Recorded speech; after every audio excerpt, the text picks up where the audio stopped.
Seterusnya kita ke perkembangan banjir di Sabah. Bilangan penduduk terjejas di seluruh negeri setakat pukul 12 tengah hari tadi ialah sebanyak 6,732 orang. Daerah Beaufort kekal mencatat angka yang sama setakat ini. Bagi perkembangan terkini di daerah itu, terus saja bersama Iswadiman Syamsuddin. Silakan. Baik, terima kasih. Saya ketika ini berada di Pasar Am Pekan Lama Beaufort, yang mana kawasan Pekan Lama Beaufort ini masih lagi digenangi air akibat musibah banjir yang melanda sejak beberapa hari lalu. Dan untuk perkembangan terkini, penduduk terjejas banjir di Beaufort setakat pukul 12 tengah hari tadi masih lagi mencatatkan seramai 1,451 penduduk yang ditempatkan di 1 pusat pemindahan kekal dan 4 pusat pemindahan sementara, melibatkan 462 ketua isi rumah.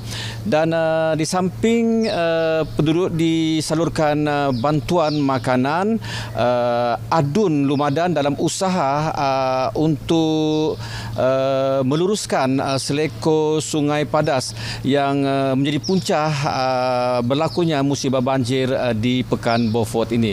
Dan untuk perkembangan usaha ini, kita terus bersama dengan Yang Berhormat Datuk Ruslan Muharam, Ahli Dewan Undangan bagi kawasan Lumadan. Assalamualaikum dan selamat tengah hari, Datuk. Salam, selamat berpuasa.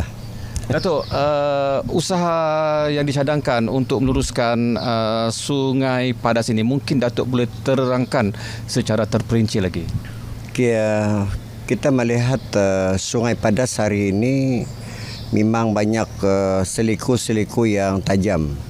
Maksudnya seliku yang bertanjung begitu tajam, dan kita mencadangkan seliku-seliku yang tajam ini kita akan potong dan luruskan supaya aliran ataupun limpahan air Sungai Padas ini cepat turun ke dasar laut. Dan kalau kita melihat sejarah Sungai Padas ini pun, sebelum ini memang seliku-seliku yang tajam itu dia akan terputus dengan sendirinya. Dan hari ini kalau kita cadangkan dengan kerajaan supaya dia diluruskan supaya lebih cepat, dan mananya kita dapat mengurangkan risiko banjir. Banjir itu memang tidak dapat dihilangkan, tetapi kita cuba akan mengurangkan, mempercepatkan air banjir tersebut untuk terus ke dasar laut. Dan yang keduanya, kita juga mencadangkan sungai-sungai kecil yang mana dalam kalau kita melihat dalam sepanjang Jalan Bintuka, kita ada 5 sungai yang kita lihat yang mempunyai jambatan yang kita lintasi, dan sungai-sungai ini tidak pernah didalamkan.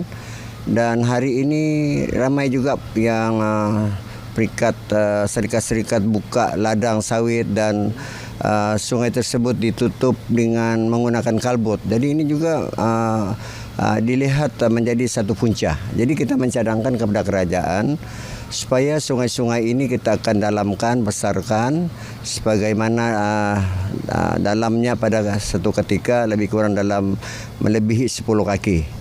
Baik, terima kasih, Datuk. Okey, sama-sama. Demikian tadi bersama dengan Yang Berhormat Datuk Ruslan Muharam, Ahli Dewan Undangan Negeri Adun Kawasan Lumadan, yang telah pun bercakap mengenai usaha ataupun cadangan untuk meluruskan seleko-seleko yang terdapat di Sungai Padas bagi melancarkan aliran sungai ketika berlakunya musibah banjir. Seterusnya kita kembali ke Angkasa Puri. Silakan.